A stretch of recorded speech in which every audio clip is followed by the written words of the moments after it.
of his eye. Sit right down, we're gonna give the scoop with Ryan Pfeiffer. Shama-lama ding-dong, loop-de-loop. This is the story of a guy named Mr. Boop. You're listening to Being Mr. Boop, from the people who brought you Cartoon All-Stars to the rescue. My name is Ryan Pfeiffer, and I am Mr. Boop. Your only Mr. Boop here, the only host of this podcast there has ever been. This is true. Do I want that to be true, actually? I'm thinking back. There's some strips here I probably do not. Well, anyway. It's Thursday, August 6th, 2020. Today we're reading the 143rd ever Mr. Boop strip. What happens in today's Mr. Boop? Well, I'll tell you, Ryan. What happens in today's Mr. Boop is that, Winecone explains the situation. Also, in addition to that, there is a shadow synopsis, which says, it does make sense. Well, let's find out what makes sense. I'm dying to know what makes sense. So at the top it says Mr. Robbins, as it's been saying. I said the same thing yesterday when I described this podcast yesterday. When I described this yesterday's strip. Which I did. I hope everyone liked my description yesterday. I went into a lot of detail about the backstory of the director.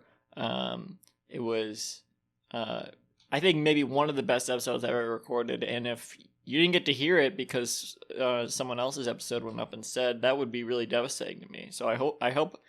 That would be absurd. That's never going to happen. But I hope everyone enjoyed my episode yesterday describing yesterday's strip. Anyway, for this episode of Mr. Robbins, my God, 4 panels. First panel, flapper shot. We see the divorce lawyer, Winecone, as we call him on this show, sitting at his desk. His hands are placed delicately on his desk, and sitting across from him in a chair in front of his desk is Alec Robbins. On his desk, we see his nameplate and pen holder. I feel like we've seen other stuff on his desk before. I'm not sure. Can't remember. This is a weird angle. I don't know. I think we have seen Winecone, like, a side view of him before, but this is weird. I don't know. He looks like a Muppet here, like, way more than usual. He looks like a creepy Muppet, and I don't like it.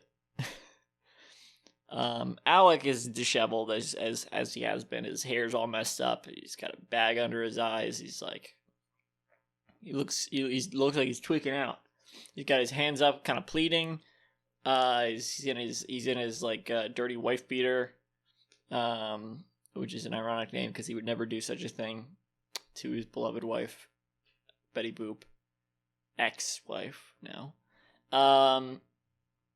He's pleading to Winecone. He's saying, "I need her back, Electries. I'll do anything, Electries." And Winecone says, "There's nothing to be done." That's how he responds. They're kind of towards the bottom of the panel, and the speech bubbles are at the top. It's interesting. It's sort of a Dilbert type framing, actually. Weirdly, the angle we're seeing them at. Last time we saw a frame like this, where we're seeing Winecone from the side view, and we saw Alec and Betty sitting in front of his desk. Alec and Betty were at a weird angle where we're almost seeing them from like a different plane than we were seeing Winecone, like as if they were like slanted on the they were on like a slant on the floor. It was weird. This time Alec is more. He's not exactly. It's not exactly from a profile view like we see Winecone. It's not exactly the same. I guess he just doesn't want to draw Alec like that. I don't know, but it is less of a weird. Well, I don't know. It might be the same. I can't remember. I'm not gonna go back and check. Whatever. The next 3 panels are just this like same shot of Winecone, basically, just a close up of Winecone.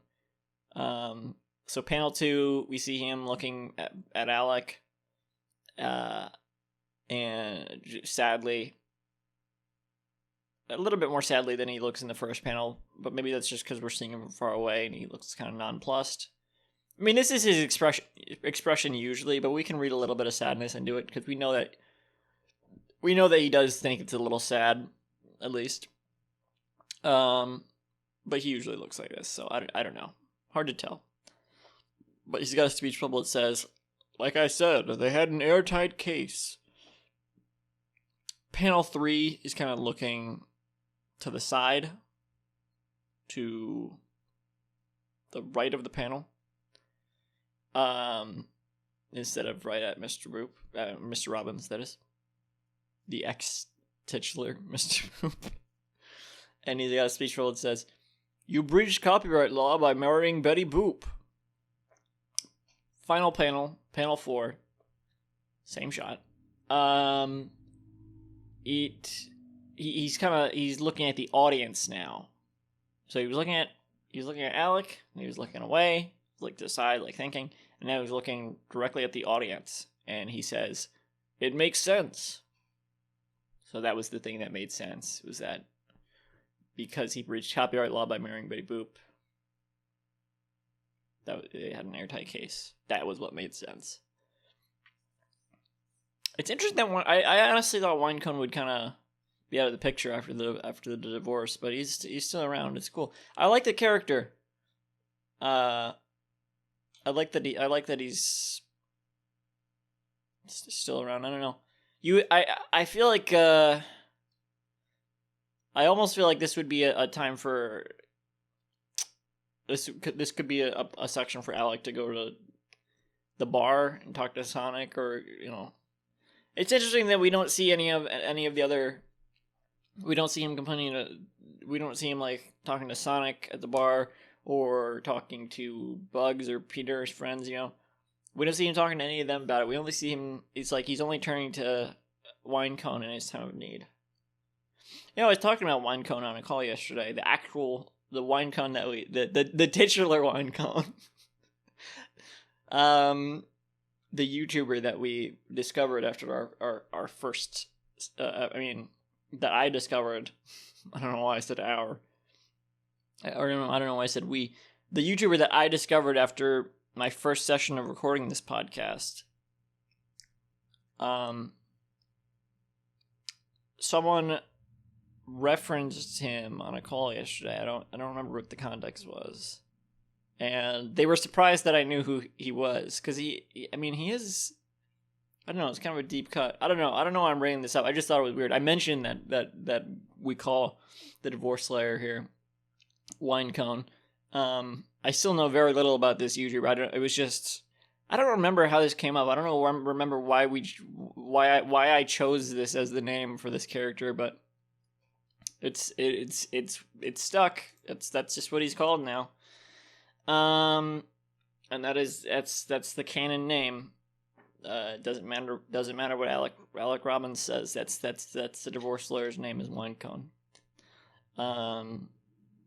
I don't know if there's any relation to the YouTuber Winecone. Probably not. Maybe. Who knows? Let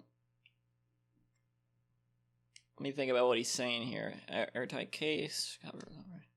He's just kind of he's reiterating what's been going on. That's the premise of this strip. We see Alex still desperate to figure something out. You think? He would have tried to. He should have tried to figure it out before the divorce went through. I don't know what. It's too late. Maybe you could have tried to run away together. I don't know. It's too late, dude. I don't know what you want. It's over. It's done with. She's in handcuffs. What do you want? What do you expect to happen? It's done. And I don't know why Winecone's even humoring him. I guess he just feels bad for him. But I don't know why he was also out on the street. Because of this. I guess he did Betty take the house in the divorce? I guess probably. She took their IKEA house. Because she was the breadwinner. and he was the bread maker because he worked at Subway. All right. Anyway, you've been listening to Being Mr. Boop. Coincidentally, Hitler is alive in this universe. I don't know what, just in the Mr. Boop universe. See, I don't know. Any complaints, send them to Alec Robbins. That's got nothing to do with me. If you don't like that Hitler's alive in this universe, talk to Alec Robbins about it. I don't make the rules. All right. You can visit the show's website at www.beingmrboop.com for a full catalog of episodes and sign up to host the podcast. For more updates, follow at Mr. Boop Pod on Twitter. I'm at Candyman106 on Twitter, and at Semi-Sweet Stuffs for everything I make, and at Lisa Dupe 2 for my secret alt account. Thank you and good night.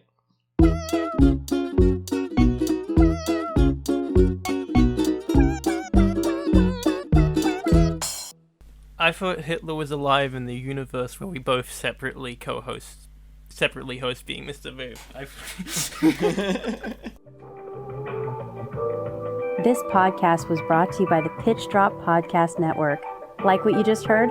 Support the show by going to patreon.com/pitchdrop. And while you're at it, check out pitchdrop.net for more of this and other shows.